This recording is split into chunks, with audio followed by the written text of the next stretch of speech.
Bueno, buenas tardes. Bienvenidos todos a este primer acto mini presencial. Segunda ola de la pandemia.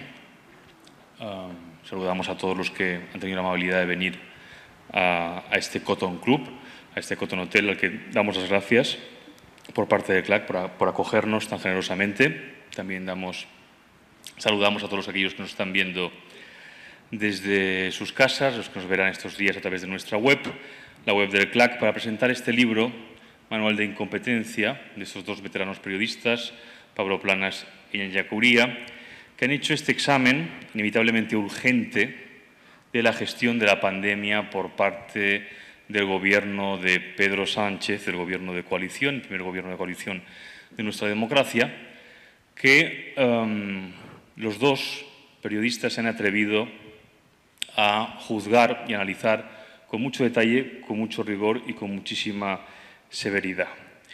Creo que es un libro, en fin, como decía, inevitablemente urgente. Creo que es un libro que está hablando de algo que todavía está en curso. Es una pandemia que no ha terminado todavía y, por tanto, cuya gestión tampoco ha finalizado.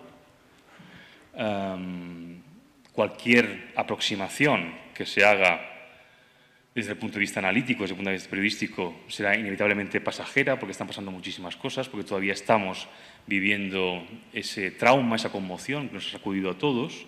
Pero me parece que el trabajo de Pablo Planas y Iñaki Uría, que, como digo, son dos periodistas con una larguísima trayectoria, avalada por sus trabajos en muy distintos medios, de dos generaciones además distintas, creo que es un trabajo muy necesario y muy valiente, porque me parece que todos debemos hacer un esfuerzo por ser conscientes desde qué punto nos estamos jugando la calidad y la pervivencia de nuestro Estado público, de nuestra democracia, de nuestra monarquía parlamentaria. Es decir, me parece que estamos viviendo una serie de acontecimientos que van mucho más rápido que nuestra capacidad para analizarlos. Estamos todos sometidos por nuestras distintas circunstancias personales y laborales a un estrés cotidiano muy fuerte. No sabemos cómo planificar los próximos días, las próximas semanas. No sabemos si de pronto dentro de un par de semanas nos van a encerrar otra vez, si vamos a sufrir lo que se está llamando alegremente un toque de queda, que es una expresión propia de dictaduras y que no tiene una definición jurídica, por otra parte. Me parece que todos estamos aceptando una serie de imperativos supralegales que están, de hecho, transformando nuestra sociedad y están afectando al funcionamiento de nuestra democracia, de nuestro sistema parlamentario, que están poniendo en evidencia las deficiencias de nuestro sistema, que están sacando a la luz muchísimos de los problemas que tiene la democracia occidental, el liberalismo en general en el siglo XXI. En España, en concreto, llevamos viviendo una serie de crisis que se han ido acumulando desde 2008 y que han ido destruyendo algunos de los mitos con los que nos presentábamos delante de la opinión pública en Europa, ¿no? En el 2008, frente a la crisis financiera, dijimos que teníamos el mejor sistema bancario de Europa y eso resultó ser falso, ¿no? Después, ahora con la pandemia, también sacamos pecho diciendo que teníamos un gran sistema de salud y que era un sistema invencible y hemos visto todos los problemas que hemos ido acumulando. También decíamos que teníamos un sistema federal, descentralizado y autonómico perfecto y hemos visto todos los problemas que tiene. Y también estamos asistiendo, y ese es uno de los temas de este libro, a un gobierno, el de Pedro Sánchez, que está administrando esta pandemia de una forma absolutamente irresponsable, improvisada, sin ninguna estrategia. Y lo que más me preocupa y lo que me gustaría a mí plantear como primer asunto, para que luego ellos hablen de lo que ha sido su trabajo, los problemas a los que se han enfrentado, es la devastación de la política. Es decir, creo que esta pandemia está poniendo de manifiesto más que nunca hasta qué punto la política ha sido absolutamente devastada por la publicidad. Y tenemos un presidente del Gobierno que al principio de la pandemia, cuando ya todas las alarmas saltaron, no solo en España, sino en el resto del mundo, decía ver que no pasaba nada y que, en fin, qué cosas más curiosas, no quería dar la cara. Tampoco quería, en fin, llamar la atención. Creía que eso podía pasar. No me refiero solo a la manifestación del 8 de marzo, sino incluso antes, ¿no? Fue un presidente que estuvo como escondido durante mucho tiempo cuando hacía falta que saliera un dirigente a enfrentarse a esa ola que estaba a punto de engullirnos a todos en el mundo entero, ¿no? Pero luego decretó un confinamiento, se puso al frente, empezó a hacer una serie de propaganda que está muy bien descrita en este libro, que uno de los mejores capítulos, por cierto, es el análisis de la retórica de Pedro Sánchez en sus discursos, una retórica caricaturesca, por otra parte. Y cuando terminó el confinamiento, salió Pedro Sánchez a decirnos que él había poco menos que derrotado al virus, ¿no? Había derrotado al virus y que ya el país se podía abrir al turismo y a la economía de verano. Hemos visto que eso no ha sido así, consecuencias de esa irresponsabilidad. Y después el presidente, pues como no le salió muy bien esa primera estrategia publicitaria, pues decidió que había que dejar a las comunidades, había que dejar la pandemia al albur de las comunidades, a ver lo que ocurría, cada una con sus ocurrencias, cada una con sus políticas, peleándose con Madrid, siendo muy severa con Madrid, siendo muy tolerante con otras comunidades, y ahora estamos en una situación absolutamente surrealista donde no sabemos exactamente qué va a ocurrir, no tenemos a un presidente que esté detrás de la nación para decirnos realmente qué piensa de lo que cuál va a ser su estrategia, qué está haciendo, con quién está hablando, qué piensa al respecto, ¿no? Se ha dicho muchas veces, casi un tópico, pero realmente las palabras de Angela Merkel al principio de la pandemia en Alemania, cuando se dirigió a la nación y trató a sus ciudadanos como adultos, esto no tiene fácil solución, estamos ante una pandemia devastadora, seguramente nos vamos a infectar el 70% de la población y básicamente todo dependerá de la responsabilidad individual. Esa para mí es la gran diferencia que hay entre Occidente, entre el Occidente liberal y lo que pueda ser la reacción de China o de todos aquellos que sueñan con acabar con las libertades de Occidente y imitar de una forma imposible el modelo chino, es decir, una población sometida a los dictados de un gobierno que está libre de cualquier tipo de escrutinio democrático y parlamentario, ¿no? Por tanto, me parece que esto, más allá del partidista, más allá de las simpatías que un voto pueda tener hacia este gobierno o hacia la oposición, me parece que creo que tenemos que hacer todos un esfuerzo por elevar el discurso, por elevar la crítica y ser conscientes de que realmente nos estamos jugando muchísimo en esta crisis, que podemos estar lamentando mucho los errores que se están cometiendo ahora mismo dentro de 5, 6, 7, 10 años, porque realmente si algo sabemos de la historia, de lo que ocurrió hace 100 años, con la emergencia de los totalitarismos, es que todo es mucho más frágil de lo que parece. Cuando se derrumbaron las democracias occidentales a principios del siglo XX, nadie creía posible que eso ocurriera. Nadie creía que fuera posible. Y acabó ocurriendo. Y acabaron ocurriendo cosas terribles. Por tanto, creo que ser conscientes de que las libertades de las que las gozamos, de que el discurso intelectual que hay detrás de todo el sistema que ampara nuestras libertades, me parece que es algo muy importante. Así que, sin más, voy a dejar esas consideraciones aquí para que Iñaki y Pablo, no sé si esto funciona ya o no, puedan hablar.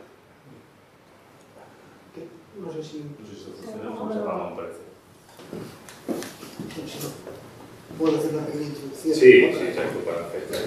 Este libro, obviamente, con el título ya sé que es un libro muy crítico con el gobierno, pero parte, queremos escribirlo un poco también con el editor, que le damos las gracias, en mi caso es el editor Max García, fue un novelista. Bueno, decía, oye, os leo lo que estáis haciendo en vuestros diarios, lo que decís, ¿por qué no hacéis vais recogiendo todo esto, todo lo que está pasando al momento? ¿no? Entonces es una crónica mucho del momento, no es tanto un dietario como igual en el de Jorge Federer, ¿no? Un dietario, pero sí que es la crónica precisa del momento, y la indignación fue creciendo, un poco en el sentido cuando se toman algunas medidas, como comentaba creo, que chirrían en lo hace liberal y en el que ves quizá que hay más intereses partidistas o ideológicos que puramente un estado de alarma. Comentamos en el libro, por ejemplo, donde hay muchos constitucionalistas y juristas que ponen en duda su cabida en la Carta Magna y que Alemania o Francia no se atrevió a aplicar. Esto de encerrar a los niños en casa entre más de 3 meses, y cómo se justifica el hecho de que pudiera salir. ¿No? Ahora estamos, sigue el peligro con el toque de queda. El toque de queda es para evitar que haya botellones y fiestas. Claro, si para que no haya botellones en las ciudades ya hemos de asumir y aceptar un toque de queda, estamos aceptando una pérdida de libertades y derechos fundamentales por otra cuestión de orden público. Lo que espero es que la policía sepa frenar o actuar cuando hay una fiesta ilegal o un botellón sin tener que renunciar a según qué libertades. Entonces nosotros empezamos a escribir este libro así un poco muy a diario, día a día, sumando. Es un diario que obviamente es un libro que no es de investigación porque estamos en plena pandemia y habrá tiempo para entrar en otras profundidades, y que coge sobre todo los 6 primeros meses, que para nosotros son cruciales. Los 6 primeros meses de la crisis, digamos, desde que empieza o desde que se desoyen las advertencias que vienen de la Comisión Europea ya desde el mes de enero, que es una de las cosas que a nosotros más nos sorprende, más podría decir que nos indigna, ¿no? Cómo se desoyó eso. Es decir, bueno, China, ¿no? China como si una visión un poco etnocéntrica, ¿no? China, que ya sabes cómo es China, que pasa eso, pero ya lo teníamos en Milán y Turín, costó mucho en reaccionar. Y entonces, sobre todo, y luego unas medidas, por el tema que entramos al principio del libro, que vamos a hablar del famoso 8 de enero. Entonces consideramos que hay más que la manifestación independentista, feminista. El problema es que durante esos 10 días antes de la manifestación, el gobierno abre su primera gran crisis, que es la crisis de la ley de violencia de género, que una ley que Irene Montero y Podemos la presentan como bandera, y no sé si recuerdan ustedes, cuando sale la vicepresidenta Calvo y el ministro de Justicia diciendo que era una chapuza. Pues abre una crisis en un gobierno muy joven, recién constituido, y dedica todos sus esfuerzos propagandísticos y de todo tipo a cerrar esa crisis. Y esa crisis se tenía que cerrar con la foto de la manifestación. Eso permite que no se transmita a la sociedad, ahora sí mejor, que el mensaje que se transmite a la sociedad a través de medios de comunicación es de que no pasa nada, que es una gripe fuerte. Por lo tanto, hay esa manifestación, hay el acto de Vox, hay corridas de toros, hay partidos de fútbol, hay la plena normalidad. Y el 9 de marzo, yo creo que ese es como el pecado original de este gobierno, y a partir de aquí yo creo que va sumando una serie de errores por incompetencia, porque no es un gobierno pensado para la gestión, era un gobierno pensado para una legislatura de choque ideológico con la oposición, ¿no? y le sorprende esta crisis, esa mezcla de incompetencia, esa mezcla de intereses o de agenda ideológica que conforman o llevan a España a liderar todos los rankings de la vergüenza, ¿no? Caída del PIB, paro, sanitarios infectados, muertos por millón de habitantes, lo que a nosotros nos lleva a la conclusión de que esto no es casualidad, como mantiene el gobierno. Aquí hay un grave problema de gestión, porque si lo comparas con los países del entorno, dices, bueno, España ha de liderar todo es casualidad, todo es fruto del azar, nada se podía saber. Este libro intenta un poco refutar eso e intenta refutar la segunda parte que estamos viendo ahora del gobierno, que es la de lavarse las manos y derivar todas las responsabilidades a unas autonomías que en la mayor parte no tienen ni estructura ni capacidad para hacer frente a un virus como este. Hola, ¿Qué tal? Buenas noches. El libro también, además de ser una recogida diaria de datos, tiene también una parte de análisis, porque muchas veces teníamos que cambiar impresiones sobre la marcha, teníamos que cambiar párrafos o incluso capítulos enteros, reorientar un capítulo porque, en fin, la realidad nos daba un meneo, nos explicaban otra cosa y teníamos que actuar en consecuencia. Claro, el libro también, en el momento del encargo, parte de la premisa de que esto va a ser un episodio pasajero, que va a ser una guerra rápida, breve, que va a durar 4 meses.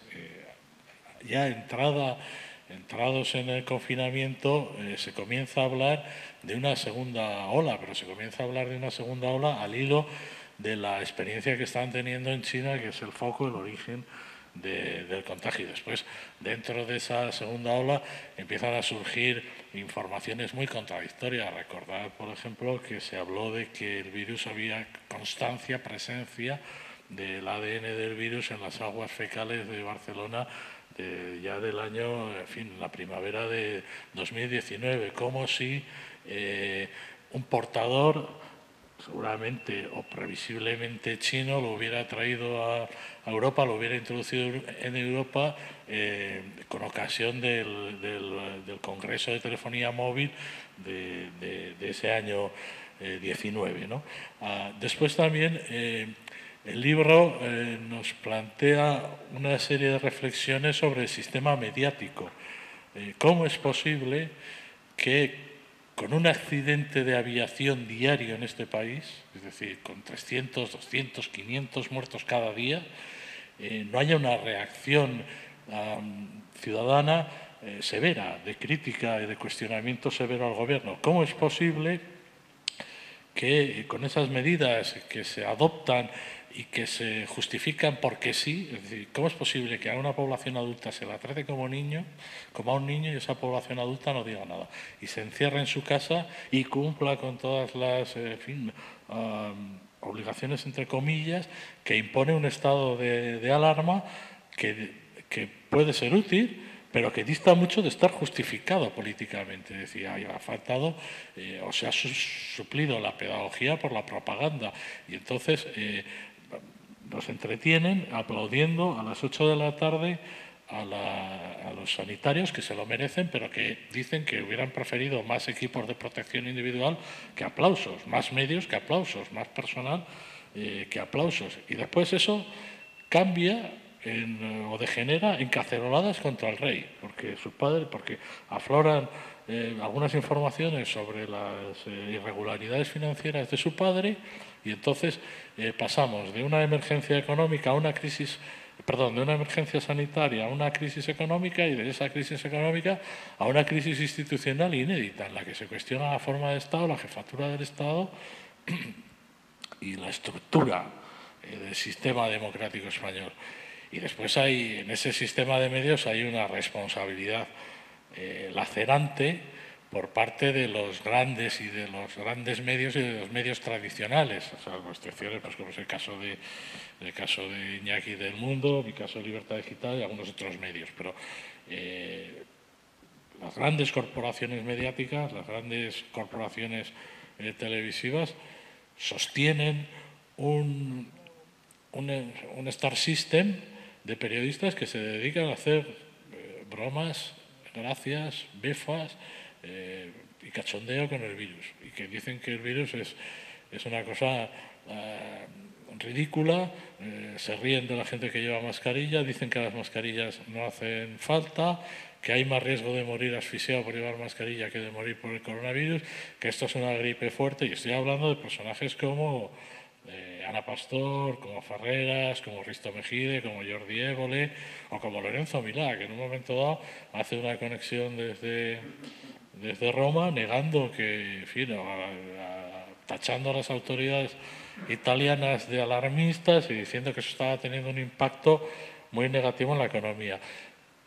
Después de ese proceso de frivolización viene todas las urgencias y todos los problemas. Y luego en el libro también deja constancia de cosas, de episodios como el ridículo internacional en la compra de material sanitario o las mentiras del gobierno, y a nosotros al principio nos parecía un poco exagerado hablar de mentiras, pero es que viendo la evolución que habían tenido en este país las declaraciones políticas sobre el uso o no uso de las mascarillas, pues al final no nos quedaba más remedio que concluir que eso es una mentira, que nos engañaron, que al principio decía, por ejemplo, Fernando Simón o Salvador Illa, que las mascarillas no hacían falta y luego tuvieron que reconocer que era porque no tenían mascarillas a disposición. Entonces, bueno, pues verde y con asas, ¿no?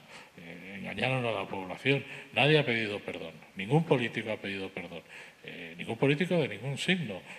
Seguramente en la Comunidad de Madrid también tendrán razones en el Gobierno regional de Madrid para pedir perdón. Podrían haber hecho seguramente las cosas mejor. No han pedido perdón. Tampoco en el Gobierno central. Y luego ha habido una especie de desentendimiento que se manifiesta de manera palmaria en el caso de Pablo Iglesias, que organiza una rueda de prensa para decir que las residencias de ancianos dependen de él, y cuando las residencias de ancianos se convierten en una especie de zona cero de la epidemia, de cosa terrible, abandonados a su suerte, con muertos que tardan varios días en ser recogidos, con un personal escaso y además desesperado y sin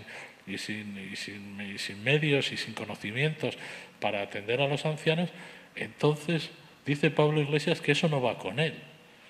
Realmente se han producido unas muestras de irresponsabilidad política colosales y no han tenido reflejo en la crítica. No ha habido la crítica social que cabría esperar de unas actuaciones tan incompetentes, tan irresponsables y en algunos casos tan mentirosas.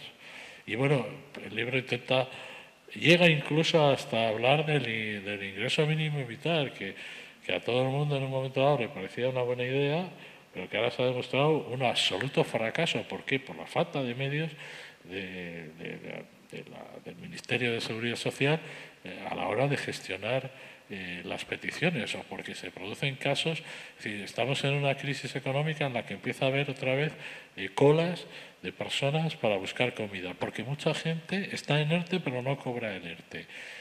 Y sigue sin ocurrir nada, sigue sin producirse ningún conato de respuesta, que no tiene por qué ser una respuesta en las calles o una respuesta tradicional en forma de manifestaciones, sino de desencanto. Pues parece que no existe el desencanto. El libro también habla, por ejemplo, de que en un momento dado el confinamiento pues fue el festival de la levadura y de la harina y de la bollería casera. Es decir, de una manera absolutamente también infantil, ¿no? De reacción infantil. Bueno, contiene ese tipo de cosas y esperemos poder hacer una segunda edición para las que estamos viendo ahora, que también tienen mucho que contar.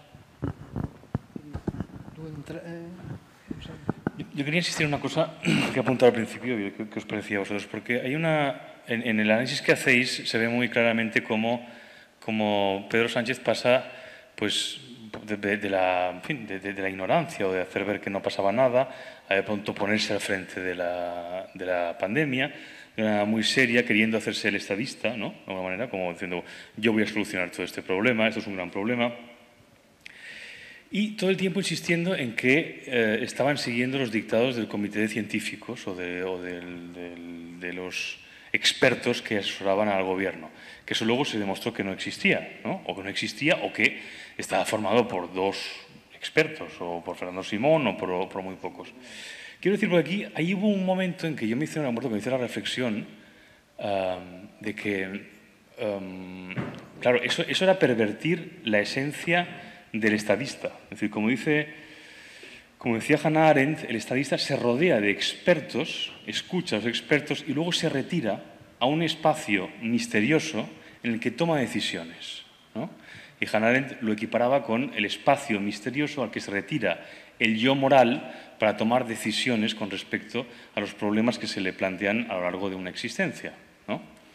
Y que tradicionalmente, dentro de una democracia parlamentaria, el estadista, evidentemente, no tiene que ser un científico. Es decir, el ministro de Sanidad no tiene por qué ser alguien experto en sanidad. Está ahí designado por un partido político que ha ganado las elecciones con un mandato político. Pero es verdad que el estadista tiene que escuchar a los expertos, a los científicos, y luego tomar una decisión que no es exactamente científica. Y eso es ahí hay un asunto, me parece, digamos, filosófico bastante importante, ¿no? Pero luego descubrimos que no había un comité científico, ¿no? Había un comité científico y, por tanto, que Sánchez había ido tomando decisiones pues, al albur de cosas que le habían dicho no expertos científicos, sino expertos en comunicación, seguramente, ¿no? Es decir, los expertos en marketing, que son los que han sustituido a los expertos que tradicionalmente asesoraban a los estadistas. Y ahí va mi pregunta acerca, que es lo que más me preocupa, con respecto a la devastación de la política, es decir, cómo la comunicación política ha sustituido a la política. E incluso en el momento más grave que estamos viviendo en nuestra historia moderna, desde que tenemos una democracia, porque no ha habido un momento más grave, un momento, en fin, de alarma social, de alarma sanitaria, de enorme crisis económica, al mismo tiempo en España, con enfrentamientos sociales, políticos, constitucionales, con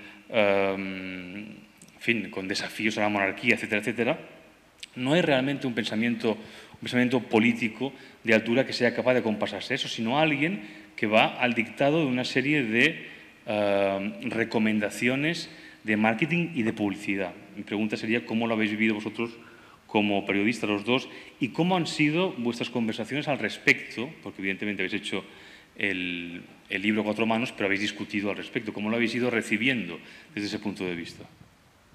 Sí. Bueno, tú retratas, digamos, uno de los problemas, yo creo que de la democracia liberal, ¿no?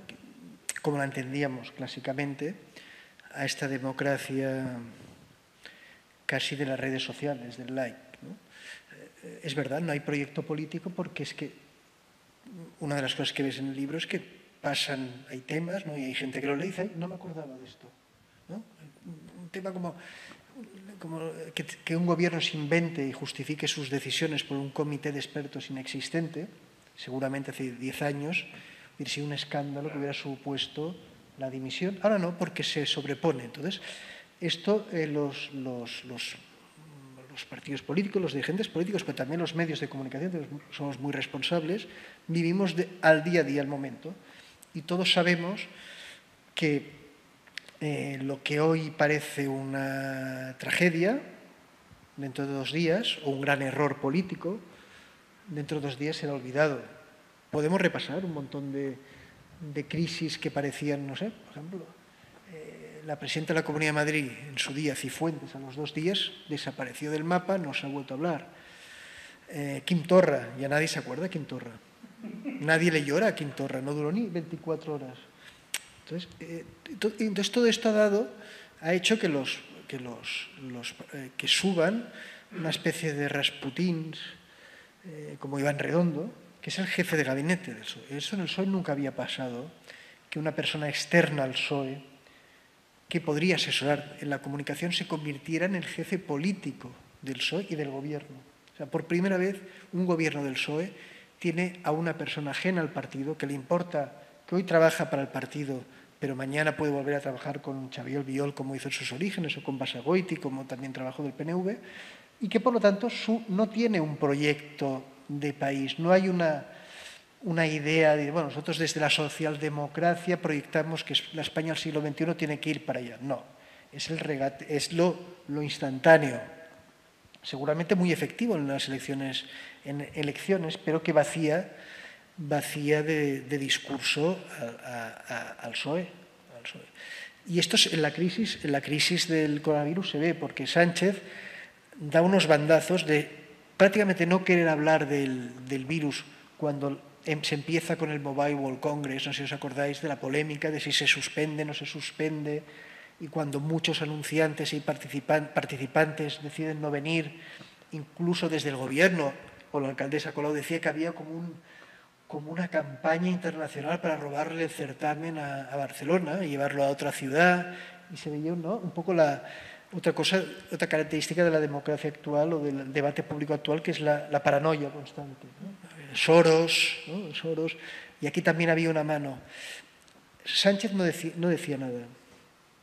Y es a partir del 9 de marzo, que, oh sorpresa, el gobierno el 9 de marzo se da cuenta que hay muchos infectados, cuando Sánchez, sobre todo el 13, que creo que es cuando, o el 12, 13, que es cuando hace la declaración, cambia y convierte esto en hablar con esas metáforas bélicas. Hay un momento que uno de sus discursos copia a Churchill, está en el libro, se explica cómo hay párrafos totalmente copiados a Churchill, y aparece pues cada 2 o 3 días con ruedas de prensa de 2 horas, donde apela a la unidad, esta guerra la vamos a hacer juntos, cosa que nosotros en el libro recordamos como el presidente de la República Alemana hace un discurso completamente, dice, no, esto no es su guerra, es una crisis pandémica, aquí no hay un enemigo, sino que es la colaboración entre todos, pero es un poco esa lectura de, bueno, os encierro en casa, esto es una guerra, confiar en mí, y hay un clima cesarista completamente que yo creo que en ese momento, bueno,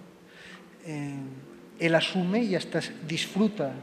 Tengo una sensación de que esas comparecencias que hacía televisivas, él disfrutaba de ese poder.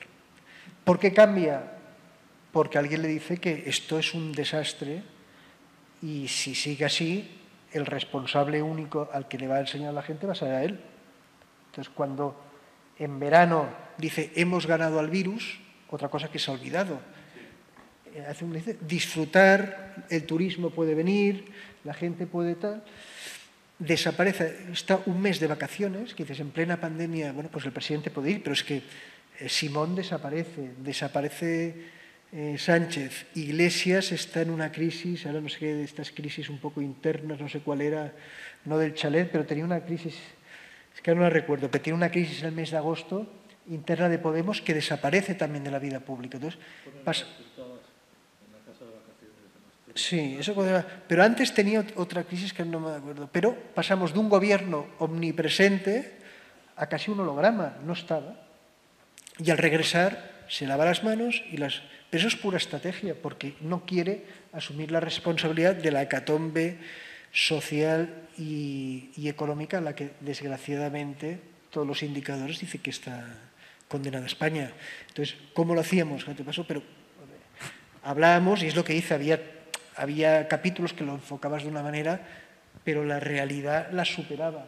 También es verdad que luego se han ido, por ejemplo, el tema de compras de material sanitario, esas chapuzas, pues claro, había informaciones o había datos que teníamos que incorporar, porque salía el nombre de la empresa de, no sé si era Santa Coloma o de Cornellá, que no existía, o que era una semitapadera.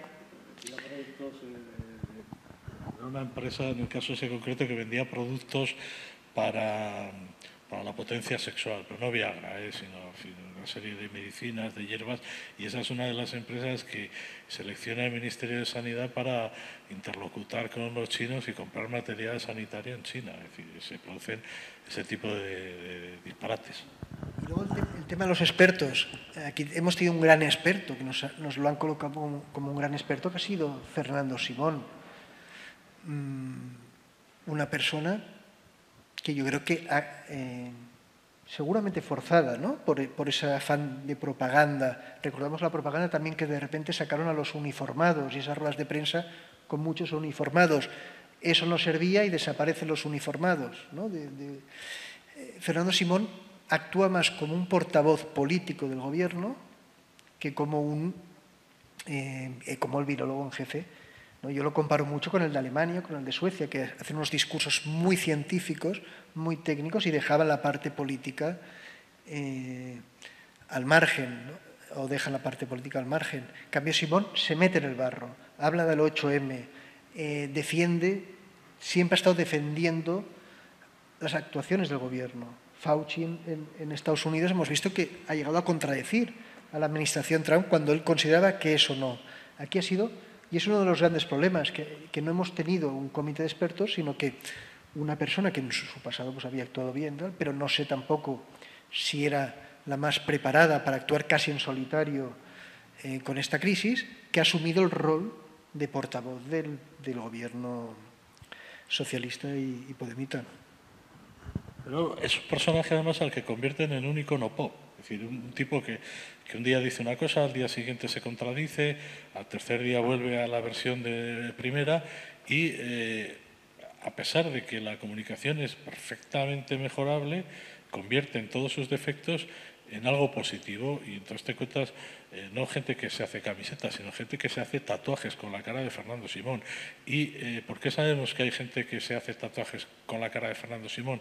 Porque la agencia oficial de noticias EFE graba, produce una noticia sobre eso que dan las televisiones. Es decir, eso forma parte del menú de la epidemia, por un lado. Por otro lado, hablabas de los uniformados, recordad a aquel guardia civil diciendo que la función de la Guardia Civil era monitorizar las redes para evitar las críticas al gobierno. Y a raíz de aquella confesión es cuando deciden prescindir de uniformes, y ya, porque además parecía que tenían gafe, porque se contagiaba uno, luego se contagiaba el otro, es decir, después tenía que salir el dado de la policía, porque la señora aquella que parecía María del Monte, hablando de lo que estaba haciendo la policía, y era porque su jefe directo se había contagiado, a todos los había contagiado Fernando Simón. Negaban que el 8 de marzo hubiera sido un escenario de gran riesgo, y de repente empiezan a caer ministras, Concepción Darías, la mujer del presidente, la propia Carmen Calvo, Irene Montero. En fin, gastó, cuando en España no había PCRs, gastó 4 o 5. Y después además teníamos que contemplar que su marido o su pareja nos daban lecciones de rigor y de distancia social y de que teníamos que usar mascarillas, y ellos se pasaban ese tipo de recomendaciones por el arco del triunfo. Hubo una persona, falleció un funcionario en Moncloa, los padres del presidente sufrieron el coronavirus. Ellos fueron los primeros irresponsables, y ellos lo sufrieron también en sus propias carnes. Pero bueno, después la característica de que los actos y las mentiras no tienen consecuencias. Nos han estado engañando, y todavía nos engañan hoy, con el número de contagiados y con el número de fallecidos, de personas que han muerto. Y además no se apean del burro, no lo quieren actualizar.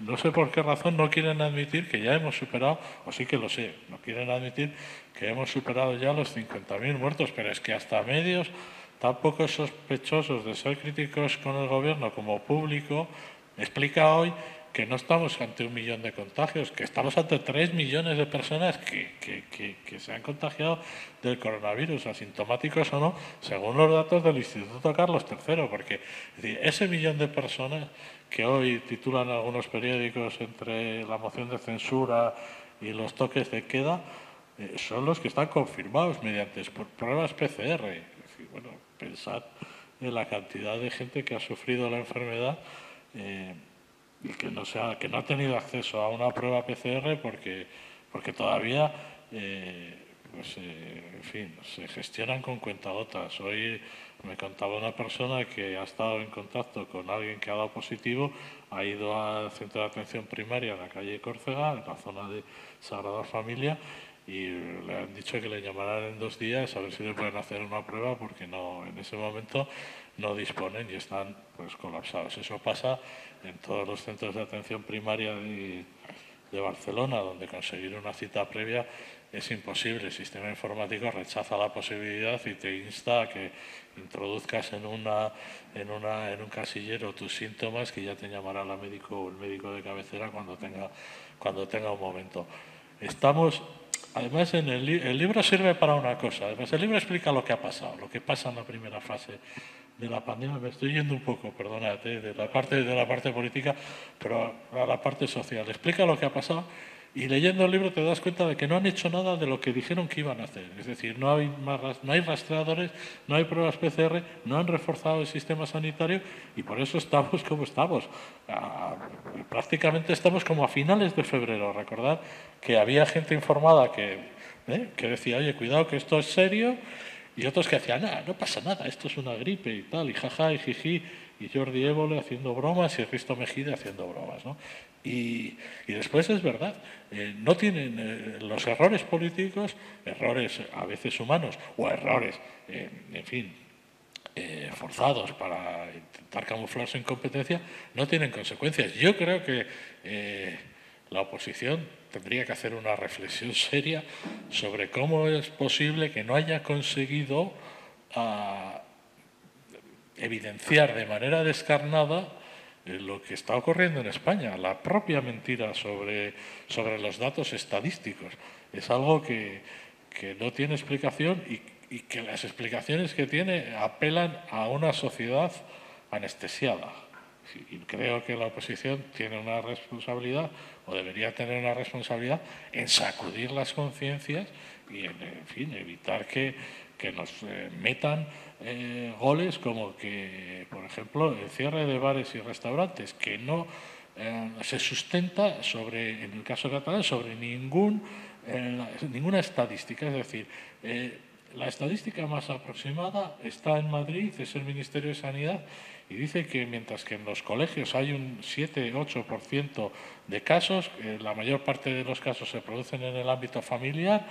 En el caso de los bares y restaurantes estamos hablando de un porcentaje que no llega al 3% de los contagios. ¿Eso justifica el cierre de los bares y restaurantes? En marzo lo hubiera justificado perfectamente, porque no sabíamos a lo que nos enfrentábamos. Pero ahora sabes que si puedes parar la pandemia a base de cierres, seguramente lo que te vas a encontrar es con una pandemia de hambre de aquí a unos meses. Y eso es lo que todavía no ha impactado en la sociedad española. La deuda, el PIB, el paro y las previsiones económicas. Cuando eso impacte, veremos a ver lo que ocurre. Solo quería apuntar una cosa de que a mí el episodio que más me impacta es lo que ha pasado con las residencias. O sea, fue una auténtica masacre, ¿no? Se habla que casi el 60% de los muertos, de las muertes en esos primeros meses fue en residencias. No hay ni un solo dirigente de ninguna administración, ni autonómica ni del Gobierno central, que haya asumido la responsabilidad o que haya abierto una investigación seria, transparente, sobre qué ha pasado en las residencias. Y que se pueda haber masacrado así, porque solo hace falta hablar con asociaciones de familiares que estaban en residencias y te explican cómo estaban abandonados, que las residencias no son centros medicalizados, por lo tanto, por las noches había pues 2 enfermeras, pero más cuidadoras que enfermeras y no un médico. Cómo eso no remueve a las entrañas de la sociedad para decir, oye, vamos a abrir para que no se repita. Bueno, hemos asumido que aquí se han muerto 30.000 ancianos, muchos de ellos abandonados, lo que dijo Margarita Robles, que luego se intentó silenciar, pero Margarita Robles fue muy sincera. Dijo, ha entrado el ejército de la UME y se está encontrando a ancianos muertos, abandonados en las residencias. Sí, bueno, ahí cuando el Mundo publicamos que era el tanatorio de Madrid, Palacio de Hielo, tanatorio improvisado, que eran ataúdes, una foto impactante, pero no era morbosa, no había ninguna persona. No era falsa. Hubo una campaña diciendo que son una vergüenza, sí. Luego vimos a las 3 o 4 días como el New York Times publicaba como un vídeo de haciendo una zanja en Nueva York que estaban haciendo casi una fosa común. Y muchos de los que los criticaban, como era el New York Times, les pareció bien. Pero había una estrategia de silenciar la tragedia, cosa que yo creo que se sigue silenciando, porque con el juego de la estadística, porque pasamos un día hay 5 muertos, otro día hay 80, no se sabe si son muertes acumuladas, si están infectados, que hemos asumido que, por ejemplo, creo que ayer eran 200 muertos. ¿No? Esto es, lo decías tú, se cae un avión y estamos una semana hablando de las personas, la biografía de quién se ha muerto, de que si el piloto, qué pasó con el piloto y que si esta compañía. Y aquí estamos hablando que diariamente pasa eso, y no es cuestión de colgar al gobierno, sino de que el mismo gobierno intentar hacer una auditoría interna, una reflexión, porque estamos repitiendo los mismos errores. Se llegó a septiembre sin un plan para reapertura de los colegios. Se dejó solas a las comunidades. Cada autonomía decidió, en Aragón, decían, oye, pues de 9 a 1, todo el año a la 1 los niños a casa. En Madrid una forma tal. Entonces, no se podía haber preparado eso. Entonces, es que sorprende. A mí no acabo de entender muy bien si es porque falla, se está demostrando fallido el Estado autonómico, que es otra de las cosas que apuntamos en el libro, que esta pandemia está mostrando unas grietas del Estado autonómico que están quedando en evidencia, unos fallos, más allá de la deslealtad institucional entre administraciones, pero una incapacidad. Por ejemplo, el Ministerio de Sanidad es un ministerio que uno de los problemas que tiene ella, que es un ministerio vacío de competencias. Entonces, el error seguramente de Sánchez es que el ministerio con menos competencias y menos capacidad sea el que pilote esta pandemia. Bueno, justamente era el que menos podía, y se ve con la compra de material, no saben ni cómo comprar material, recurren a empresas medio fantasmas, medio tal, aquí en polígonos industriales, y luego les dicen a las autonomías que se vayan al mercado. Si recordáis, en un momento que hasta los servicios secretos se peleaban, se había salido como los servicios secretos, la CIA había conseguido unos respiradores para las UCIs y se los había quitado, y que el Mossad también peleaba. Entonces le dicen, no, Aragón, a Murcia, vaya usted al mercado exterior, y alguno consiguió traer mascarillas directamente de China. Dices, hay diferentes, es incompetencia, es estrategia política, pero también creo que el Estado de las autonomías, el actual modelo, ha llegado a una crisis que lo ha desnudado. Seguramente arrastramos muchos problemas de la crisis económica del 2008, que se habían ido tapando con este supuesto crecimiento, ya España vuelve a crecer, tenemos turismo, bla, bla, bla. Pero la administración estaba en paños menores y así se ha demostrado. Sí, yo la verdad es que os quería dar las gracias precisamente por esto, porque me parece que este libro es importante sobre todo por la denuncia de una mentira institucionalizada. Quiero decir, una mentira que está aceptando, como decía Pablo, que la sociedad esté anestesiada. Es decir, estamos aceptando un maquillaje de cifras que incluso en el baile de cifras y en el combate de cifras detrás hay una concepción siniestra de la muerte. Es decir, lo que decía Canetti, cuando una sociedad claudica ante una estadística de la muerte, se ha claudicado ante la muerte. Es decir, claudicar ante la muerte es lo peor que se puede hacer dentro de una sociedad. Porque claudicar ante la muerte significa aceptarla y, por tanto, mecanizarla, y que ya, a partir de ahí, pueden morir números y más números y más números sin que tenga ninguna importancia. Es decir, que estamos en un número industrial de la muerte donde prácticamente no importa a nadie, ¿no? Eso me parece que es una de las cosas que se van a estudiar o van a ser motivo de reflexión durante muchos años, cuando haya pasado la pandemia, porque va a ser una de las cosas más graves. Creo que estamos ahora viendo eso desde un punto de vista, en fin, consternado, estamos perplejos delante de eso, y no lo vemos en toda su dimensión dramática. Y me parece que a mí ya me sorprendió mucho el debate sobre la portada del Mundo de los ataúdes, cuando hubo ese escándalo diciendo que eso era antipatriótico. Pero ¿cómo puede ser antipatriótico mostrar un tanatorio donde hay unos ataúdes que representan una serie de individuos que han muerto en una pandemia? Pero ¿en qué mundo estamos? Es decir, ¿cómo podemos querer tapar eso en la sociedad, por otra parte, más obscena y más pornográfica en cuanto a la comercialización de la información, de las imágenes, de la intimidad, de todo lo que ocurre al minuto en la persona, en su móvil? Y resulta que después, al hablar de la muerte, que es precisamente el asunto que define a Occidente desde sus fundamentos, cuando sufrimos una pandemia en el siglo XXI y aplicamos, por cierto, sistemas de defensa del siglo XVI, se demuestra que todos nuestros avances científicos y tecnológicos no sirven para nada, porque lo único que pueden hacer los gobiernos es encerrarnos en casa. De momento, todo lo demás sirve, pero muy poquito. Y resulta que nos escandalizamos delante de eso. O sea, por tanto, me parece que estamos ante un panorama terrorífico en muchísimos aspectos. Por tanto, creo que este libro hace un esfuerzo muy considerable para denunciar esa mentira institucionalizada, y que está amparada por muchísimos ámbitos de la sociedad, no solo por el gobierno. Me parece que ahí hay una especie como de amplio consenso delante de que hay ciertas cosas que no se pueden decir, no se sabe muy bien por qué, y porque no se puede hablar realmente de la verdad, que es muy dolorosa y que nos está afectando a todos, y que tardará mucho además en mitigar sus efectos. Dicho esto, creo que podemos abrir el debate a las personas que tan amablemente nos acompañan hoy, que son pocas, pero que seguro que quieren decir algo. O sea que gustosamente les cedemos el micrófono. ¿Alguien quiere decir algo?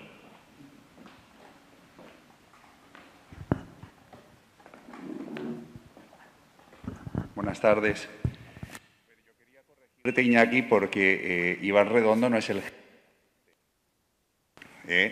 Iván Redondo es el jefe de la Oficina Nacional de Prospectiva y Estrategia de País a Largo Plazo. Yo creo que con esto ya definimos a la personalidad del personaje, ¿no? Y también su cultura. Después el tema de expertos, yo quería ofreceros una cierta clave, digamos, de por qué esta obsesión con los expertos. Tú cuando quieres vender un dentífrico, ¿qué es lo que dices? Dices que lo recomienda la Asociación Nacional de Dentistas, ¿no? O sacas un tipo vestido de dentista y te vende eso, ¿verdad? O sacas el tío que presenta el telediario porque utilizas al medio, digamos, ¿no? Para dar el mensaje que quieres. Y esto es sencillamente la técnica que han aplicado, una técnica de marketing más vieja, en fin, y conocida que es ellos ponerse del lado del experto para intentar venderte eso. Pero son tan cutres que ni siquiera se han cubierto un poco las espaldas y formaron un grupo de expertos que los hubieran tenido, gente dispuestos a hacerles la pelota y a colocarse bien, y ni siquiera eso han hecho, ¿no? O sea, en fin, este jefe de la Oficina Nacional de Prospectiva y Estrategia de País a largo plazo. Y lo que os quería preguntar también es, porque me he decepcionado un poco al ver el índice del libro, que no le hayáis dedicado un capítulo especial al ministro... Ay, perdón, ¿se me oye más o menos? Sí. Que no le hayáis dedicado un capítulo en especial al ministro Illa, ¿no? Se ha hablado muchísimo de Fernando Simón, que yo creo que hasta cierto punto es un parapeto detrás del cual se está ocultando el ministro y el propio presidente, pero lo de Illa yo también es un fenómeno que me resulta fascinante, ¿no?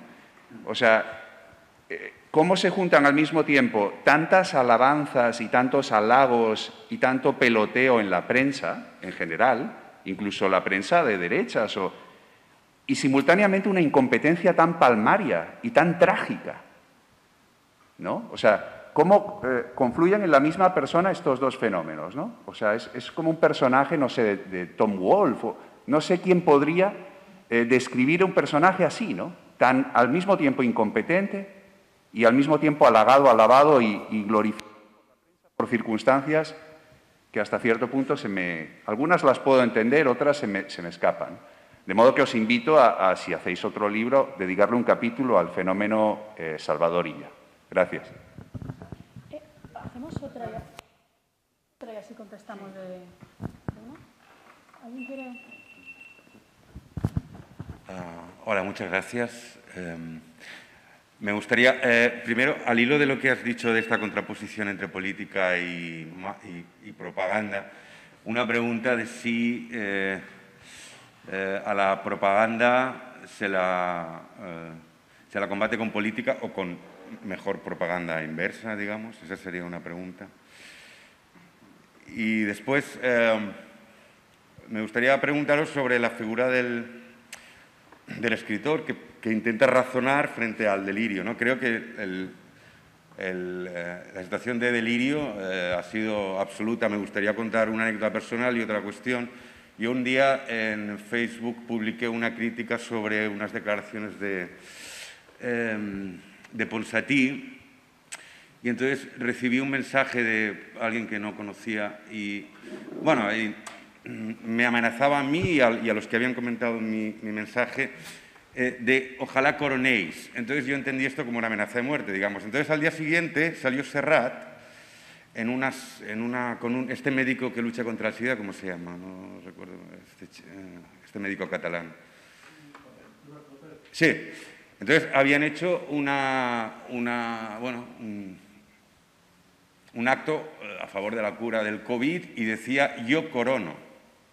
Entonces esta palabra el día antes era una amenaza de muerte y al día siguiente Serrat la usaba como aparentemente como que se curaba. La otra cuestión al respecto de las residencias y el delirio. Una de las imágenes que apareció de unas cuidadoras que estaban humillando a unos viejos, unas chicas jóvenes, claro, esas chicas publicaron eso porque pensaban que eso molaba. Porque eso lo publicaron ellas. Es decir, eso no fue robado por nadie, ¿ok? Eso lo publicaron ellas concibiendo que en la ética del nuevo espacio público eso era una cosa que molaba mucho. Entonces, no sé, pienso en figuras como Gaziel, como Chávez Nogales, es decir, ¿qué pasa cuando uno se intenta enfrentar desde la razón con un nivel de delirio bastante, probablemente a nivel semiótico, bastante incomparable, ¿no? Y última, perdón por la longitud, cuando hablabais del Estado autonómico, bueno, quizá por el propio Estado autonómico, pero quizá por la toma de decisiones pasando de lo estatal a lo autonómico en esta crisis, y al hilo de la... es una palabra que no recuerdo ahora. Bien, quiero decir, si no hay una cantidad de culpables tal que precisamente el juicio se suspende por la cantidad de culpables que hay. Es decir, la propia cantidad de culpables por el propio sistema hace que, digamos, eso quede anulado y la gente que tendría que dedicarse... Anestesia era la palabra. Si la propia cantidad de culpables que hay es la que anestesia el juicio del pueblo, digamos.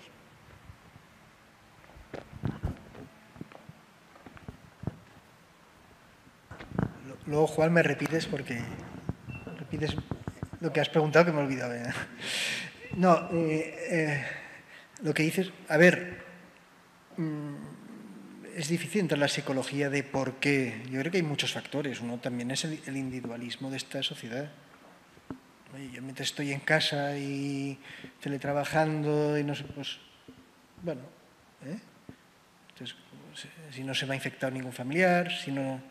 Eso también eso también afecta a no pedir responsabilidades. Esta actitud de mientras a mí me vaya bien, yo tiro. Es verdad que hay muchos culpables en Francia.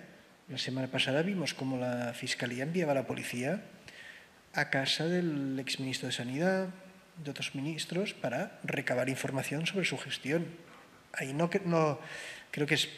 Y han tenido más de la mitad de muertos. O sea que ahí tienen bastante claro de que sí que se puede responsabilizar. Y luego hay una cosa que es, tú cuando asumes un cargo público, no todo es solo para la foto. Tienes el prestige, pues tendrás que asumir unas consecuencias. Hubo un miembro del gobierno de Rajoy que fue condenado por la gestión del prestige. Pues aquí también esta idea de yo soy un cargo público pero eludo cualquier responsabilidad cuando va mal, también esto es un problema que tenemos de esta crisis institucional, de que, bueno, es que el cargo público tiene unas responsabilidades y unos deberes. Luego decías lo del escritor, digamos, bueno, un poco esto a mí me gustó. Es verdad que nosotros por nuestra actividad diaria pues ya escribimos sobre lo que pasa, ¿no? Y a veces pues artículos de opinión que también te has de apartar más, intentar apartarte de... que cada vez es más difícil porque con los medios digitales y publicamos y lo has de retuitear y las tertulias y ¿no? Hay poco espacio para la reflexión. Para hacer el libro, que el libro tiene otro ritmo, mucho más lento, que sobre todo cuando intentas hacer un instant book luego sale, pues ya hay cosas que claro, ¿no? Dices, estamos hablando del mes de abril, de junio, no de lo que pasa ahora, pero te permite esa reflexión. Y yo creo que a mí ¿no? Ha sido un ejercicio interesante, cosas que pasaron muy rápido, y en un momento de que todos estábamos en estado de shock, estábamos encerrados, volver a reflexionar sobre, por ejemplo, el estado de alarma, qué significaba el estado de alarma, más allá de la incomodidad de no salir de casa, ¿no? Qué significa para una democracia que se dice madura aceptar eso sin decir nada o aplicarlo. Yo creo que esa es lo que todos debemos, se haga un libro, no se haga un libro, lo que todos deberíamos exigirnos, ¿no? Un poco de una reflexión más alejada, pero bueno. Yo creo que el asunto de la exigencia de responsabilidades judiciales por la gestión de la incompetencia forma parte de una guerra de propaganda, y en esta guerra, una guerra de propaganda, una guerra cultural. Esto es uno de los frentes, o sería uno de los frentes de la guerra cultural, y la izquierda ha logrado convencer a la mayoría de la población de que Fernando Simón, pues, en fin, no tiene ninguna culpa, que ya bastante hace con lo que hace, o que ningún político tiene ninguna culpa. Y eso lo han conseguido trasladar al ámbito judicial. Se ha rechazado, el Tribunal Supremo ha rechazado abrir una causa relacionada con la manifestación del 8 de marzo. Veremos a ver qué ocurre más adelante o cómo evoluciona, porque yo creo que las 50.000 de momento familias que tienen gente que ha muerto por el coronavirus no se quedarán con los brazos cruzados, o que las familias de los ancianos que murieron en las residencias no acaban, no creo que les convenza la versión de que no se podía hacer otra cosa, porque recordad que hay material escrito por parte de las administraciones, instrucciones sobre la conveniencia de no llevar a los ancianos a las personas de más de 75 años a los hospitales, porque tenían muy pocas posibilidades de supervivencia, o la de atender a los enfermos más graves en sus domicilios, porque así podían morir rodeados de sus familiares, cosa que en el hospital eso no ocurría. Yo creo que probablemente tengamos que esperar a que entremos en una normalidad no nueva, sino normal, para que se puedan sustanciar ese tipo de responsabilidades judiciales. Que luego, por otra parte, son muy difíciles, pero porque aquí en España somos muy dados a intentar juzgar cosas. Hemos intentado juzgar a Aznar por la guerra de Irak, hemos intentado juzgar a mucha gente por muchas cosas y al final no ha sido posible. Y en el caso de, Juan, eso que comentabas de Salvadorilla, pues ya verás que en el libro está lleno de alusiones a Salvadorilla, y además una de las cosas que nosotros nos cuestionamos es por qué un ministro de Sanidad, antes lo hablaba Andreu, es un cargo político, pero a lo mejor convendría cambiar esa regla, ¿no? Y a lo mejor convendría que el ministro de Sanidad, pues no es que tuviera que ser un experto, pero que no fuera alguien absolutamente ajeno a la disciplina, ¿no? Y el caso del Ministerio de Sanidad es que además ella no está nombrado por sus capacidades de logísticas o por su capacidad de coordinación, ella es nombrado ministro porque tiene una interlocución bastante buena con el nacionalismo, con el independentismo, y entonces hay que vestir el santo y hay que darle un cargo, y entonces pues le dan el Ministerio María, y el Ministerio María es el Ministerio de Sanidad. Dice, pues Salvador, tú al Ministerio de Sanidad, que así te podrás presentar en Barcelona los viernes en la sala de autoridad del aeropuerto del Prat, y podrás negociar con la señora Artadi, con Borràs y con todas estas personas, pues teniendo un cargo de ministro. Lo que pasa es que la pandemia pues lo desbarata todo. Y entonces de repente nos encontramos con un filósofo que no ha ejercido de filósofo, que ha dado clases de economía, en fin, y que tiene mucha paciencia, ¿no? en el trato con los independentistas, pues se encuentra al frente de una movida, y luego, bueno, pues es un personaje que no es prepotente, que es una cualidad rara en los políticos, ¿no? Es decir, es una persona bastante accesible, y eso probablemente explique cierta simpatía, ¿no? O sea, a nosotros, desde luego a mí al menos, no sé, Iñaki, a mí me era más sencillo despotricar de Fernando Simón o de Pablo Iglesias o del propio presidente del gobierno que de Salvadorilla, a quien, en fin, no veía encocorado, no veía en ningún momento fuera de sí o desfasado, sino que, en fin, veía que era un hombre, pues eso, accesible. Y luego hay otra cosa que no podemos olvidar, que es el protagonismo de Pedro Sánchez. Es que los 6 primeros meses de gestión es mando único. Es verdad que hay las ruedas de prensa, pero y el gobierno lo asume así, ¿no? Dice, las decisiones las toma Sánchez. Entonces, pues a mí, cuando él se lava las manos y dice, no, yo reparto, le digo, oiga, no, es que usted ha sido el principal. Y él es el presidente. Y es un presidente que le gusta ejercer de presidente. Como esa responsabilidad es un intento bastante vergonzoso, incluso para su propio ministerio. Podemos recordar como Ábalos, como Carmen Calvo, enseguida quedan apartados de la gestión. Es que se les aparta. En un momento que dice, voy a hacer un pequeño comité, que estaba Ábalos Calvo porque enferma y no se acaba de recuperar, pero Ábalos no pinta nada. Ábalos no pinta nada. Incluso Iglesias está semanas desaparecido hasta que hace esa rueda de prensa y dice, oiga, que yo soy el de las residencias y aquí no sé qué. Pero era muy presidencialista la gestión. Entonces yo por eso creo que también... Y luego al lado de Simón, es una persona tan... En el libro decimos que es como un personaje de Monty Python, pero metido en una tragedia, ¿no? Pero tiene este punto despistado, de genio, que algún día dice una cosa graciosa y los mete mucho la pata, que no sabes muy bien, tal, pero esta no es ni una tragicomedia, es una tragedia con 50.000 muertos. Entonces, claro, al lado de este señor, Illa, pues igual se es más benévolo porque tiene una cierta racionalidad.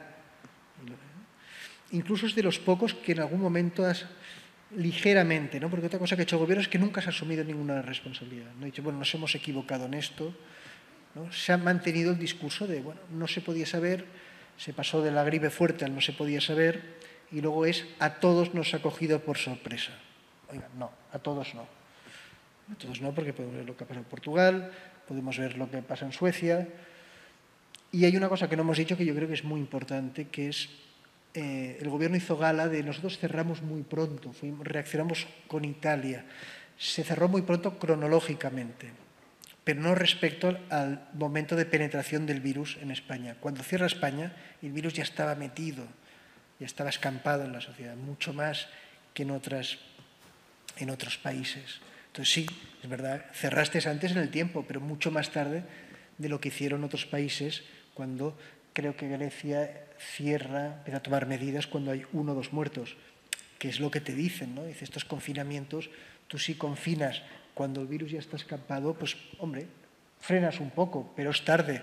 Cuando no ha habido lo que se llama la transmisión comunitaria, el contagio comunitario, es cuando puedes cerrar. La víctima cero, perdona Iñaki, discúlpame. La víctima cero se produce en enero en Valencia. Y no es hasta un mes y medio después que se advierte de que, oye, pues este señor de 60 años, 60 y pico de años, que tenía problemas de corazón y dificultades respiratorias, pues resulta que murió de coronavirus. Es decir, ya estábamos registrando muertos en enero, lo que pasa es que se produce una información muy tardía, que tiene que ver también con el sistema político español, es decir, con esas 17 autonomías. Pero la primera víctima, estamos hablando de enero. Y el primer sospechoso de tener coronavirus es un turista alemán que recala en las Canarias, pero que ni de lejos es la primera persona que penetra en España con coronavirus. Y eso estamos hablando de mediados, finales de febrero.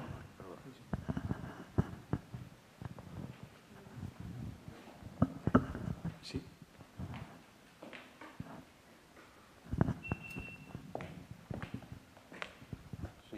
Primero, felicitaros por el libro porque creo que habéis hecho, yo ya que me lo he leído ya, habéis hecho un extraordinario compendio de lo que ha pasado estos 6 meses. Es un libro que con los años se va a leer como una crónica de lo que pasó a partir de enero y hasta junio de este año.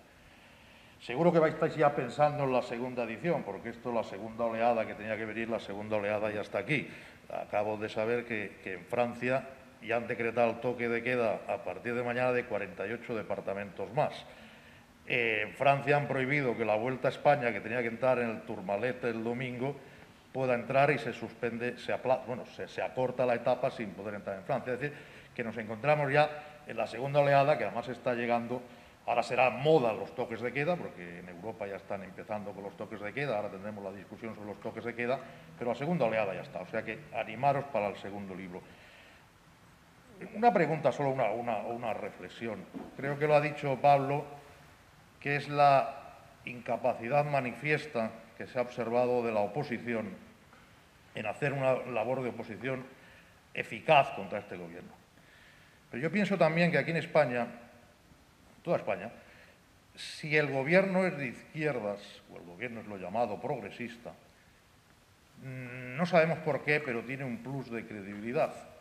Y a la derecha le cuesta mucho más hacer oposición que lo que le ha costado a la izquierda. Creo que Iñaki decía lo del Prestige, pero es que vamos muchísimo más lejos.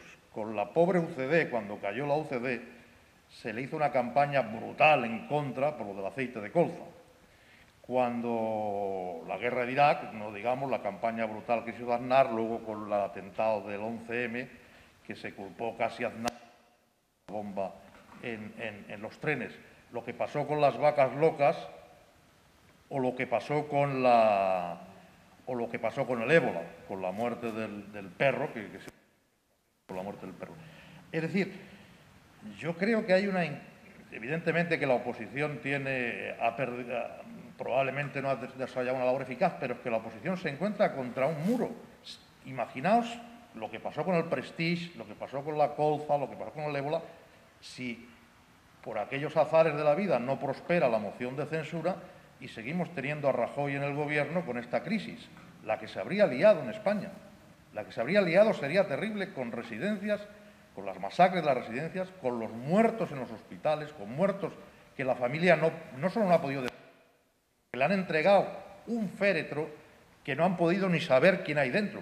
A mí me lo ha dicho más de una persona. Es que a mí, se fue mi marido, lo ingresaron y luego me han dado un féretro, además sin cruz, que tuve que poner yo la cruz de mi bolsillo, y a mí no me han dejado ver. Yo no sé quién hay dentro. Yo me he llevado el féretro y lo he llevado a incinerar o lo he llevado al cementerio sin saber quién hay dentro. Imaginaros la que habría pasado esto con un gobierno, por ejemplo, si Rajoy hubiese continuado. Y solo una última cosa en cuanto a la oposición. También ha sido terrible la ausencia de la oposición en Cataluña, porque lo que ha pasado en Cataluña, sobre todo en el tema de las residencias, ha sido terrible. Y aquí, ahora quizás sí, pero ahora estamos 6 meses después, pero durante los meses terribles de abril y mayo, aquí ni PP ni Ciudadanos, ni el PSC. El PSC, claro, ¿cómo iba a hacer de oposición si se oponía a Sánchez? Pero ni PP ni Ciudadanos, y se les oyó o al menos no trascendió, a lo mejor es la falta de política comunicativa de ellos, no trascendió la más mínima ni a lo que había pasado en las residencias, ni a los consejos también absolutamente desnortados que se daban desde la consejera de Sanidad.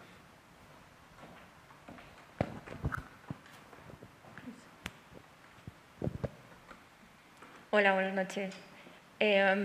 A mí me interesa mucho un tema que no sé si se ha tocado o se ha tocado de refilón. El confinamiento físico, pues todos estamos de acuerdo que vulnera derechos fundamentales, pero el confinamiento intelectual al que estamos sometidos con una censura no vista por mi generación nunca. Yo, por ejemplo, me manejo en redes sociales. En redes sociales es terrible. Y cierran páginas, y cierran a gente, y cierran pensamientos, no por algo delictivo, que podría tener sentido. Es algo delictivo, con lo cual tú no puedes decir eso. Pero es que es porque no se atiene al pensamiento único que parece que tiene que imperar. Y a mí eso me preocupa muchísimo. Y no sé qué vosotros, como periodistas y dedicados al mundo de los medios de comunicación, sobre todo entiendo que estéis a favor de la libertad de expresión como libertad de pensamiento. Y no sé qué os parece.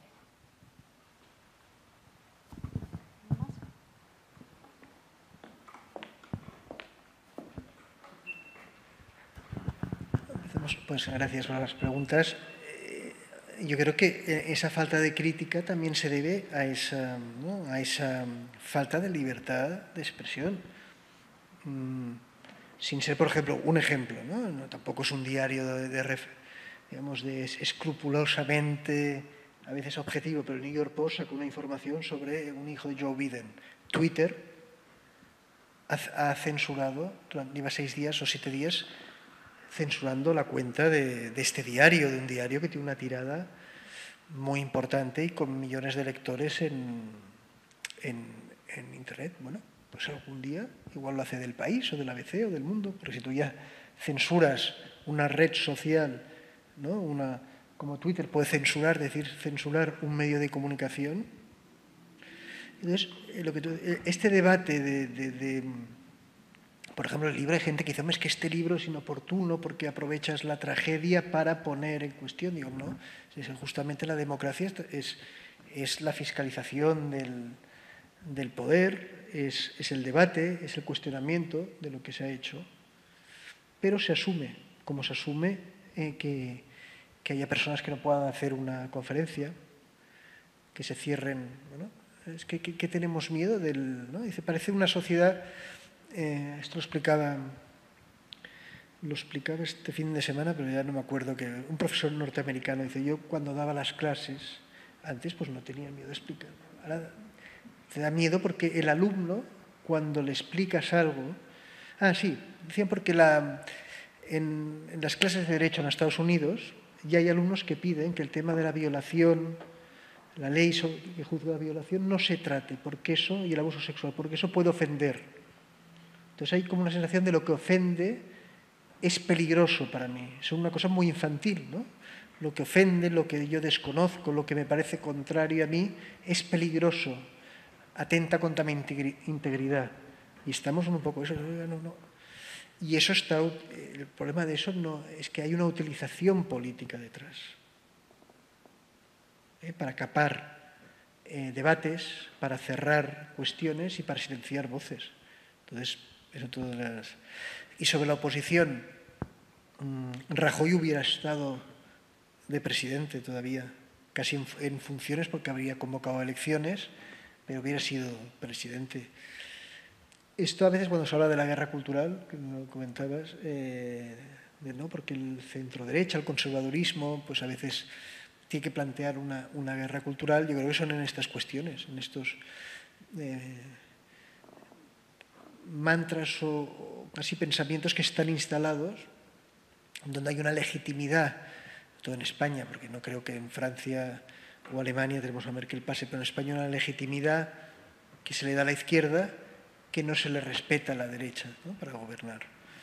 Entonces, a veces cuando vemos algunos partidos de derechas que entran en según qué batallas y tal, es importante, pero igual tendría que hacer una reflexión interna de por qué, después de incluso años de gestión del PP, ¿no? Lo único que se le reconoce a la derecha es decir, bueno, cuando hay una crisis, que venga a poner un poco orden en los números, ¿no? Eso se le asume que sí, pero el resto no. Y obviamente la izquierda en España controla mucho mejor lo que es la guerra cultural, la calle, las quejas en la calle.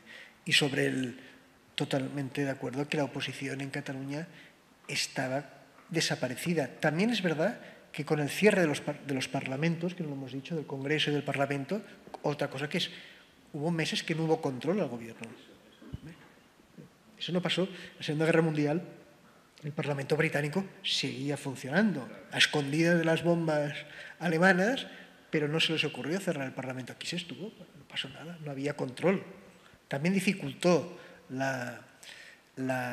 el control, pero demuestra que en Cataluña especialmente tenemos a unos partidos constitucionalistas un poco desnortados, después de los últimos, como acaba el proceso, el juicio, un poco que no encuentran el discurso.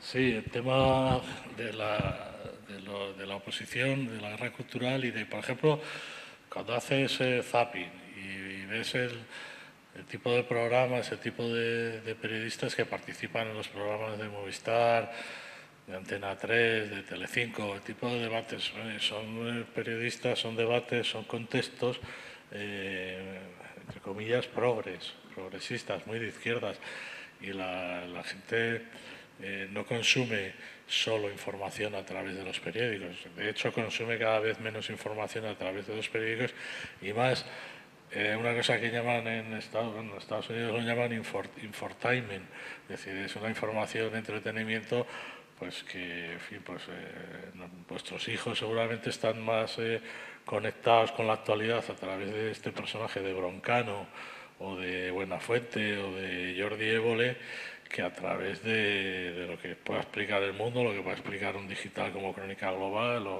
o lo que puedan explicar medios serios, ¿no? Y eso la derecha propende a no ser consciente de que tiene que invertir en medios de comunicación y que tiene que generar sus propios espacios comunicativos. Y después es que también pasa que el dinero, que por naturaleza es conservador, está financiando ese tipo de retóricas. Es lo que ocurre con el grupo Antena 3 o lo que ocurre con Telefónica. Y después, en el caso de la censura en las redes sociales, es que os habéis metido con esto de la pandemia ha ocurrido un fenómeno muy curioso, y es que mucha gente que no tenía ni idea de lo que era una red social porque estaba generalmente trabajando o interlocutando con la gente cara a cara, pues se ha metido en las redes sociales, se han metido muchos fachas, entre comillas, y habéis empezado a decir barbaridades y es normal que os cierren. Pero claro, habéis empezado a cuestionar el discurso oficial y de repente todo eso se llena de gente preguntando que qué pasa con el coronavirus, que nos están engañando, que tal y que cual, y es que se llena de gente de Vox. Es un horror, es un auténtico horror. Y ha ocurrido eso, que estáis poniendo en tela de juicio muchas cosas y estáis reventando las costuras de una cosa que era patrimonio de la izquierda y que ya no es patrimonio de la izquierda, ¿no? Es decir, que ahora pues hay un combate con cierta igualdad, y es una de las pocas cosas en las que, una de las pocos frentes de la guerra cultural a la que aludimos, en los que la derecha más o menos, a través de la derecha y más que la derecha, lo que no es la izquierda, a través de sistemas de guerrilla, pues está poniendo en serias dificultades a los que hasta este momento pues generaban debate, generaban hashtag y creaban las corrientes y las tendencias. Creo que ha ocurrido eso, ¿eh? Bien, pues un poco para cerrar el acto, has dicho, Iñaki, una cosa que me ha recordado un debate que está reflejado en el libro y que me pareció particularmente grave en su momento, en lo más duro del confinamiento, que fue el cierre del Parlamento. Es decir, ahí el cierre del Parlamento y después todo el debate jurídico en torno al propio confinamiento. Es decir, hasta qué punto una sociedad que se cree plenamente democrática puede aceptar sin rechistar una serie de medidas muy restrictivas y muy duras con respecto al derecho ambulatorio, con respecto a una serie de derechos que están en el fundamento de nuestra sociedad.